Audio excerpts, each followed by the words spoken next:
Vous savez, ma mère, quand elle est arrivée ici, elle est arrivée au Québec à 18 ans. Quand elle m'a eue, elle était secrétaire quelque part, puis elle travaillait en même temps dans les manufactures. Donc, c'est une femme qui a beaucoup travaillé, beaucoup d'heures pour survenir à mes besoins et à ceux de ma sœur. Et elle a voulu nous mettre à l'école privée. Elle n'avait pas nécessairement les revenus pour ça.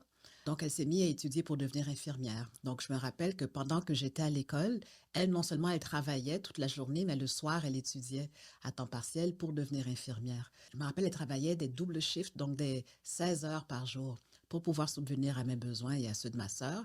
Puis elle voulait être sûre qu'on ne manque de rien. Donc, elle nous a inscrits à toutes sortes de cours qu'on aimait, Mmh. de musique, de danse et tout ça. Alors, moi, c'est l'exemple que j'ai eu toute ma vie.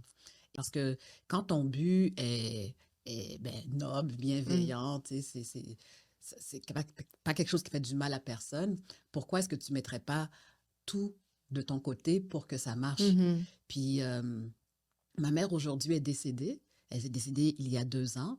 Puis, avant de partir, elle m'a dit à quel point elle était fière de ce que j'avais accompli. Mmh. Puis ça, vraiment, c'est comme un baume pour moi. Puis c'est ça qui me permet de continuer parce que tout l'amour et les ressources qu'elle m'a données pour que je sois là aujourd'hui, pour que je sois là aujourd'hui, je veux continuer à marcher ce chemin-là puis pouvoir donner au suivant.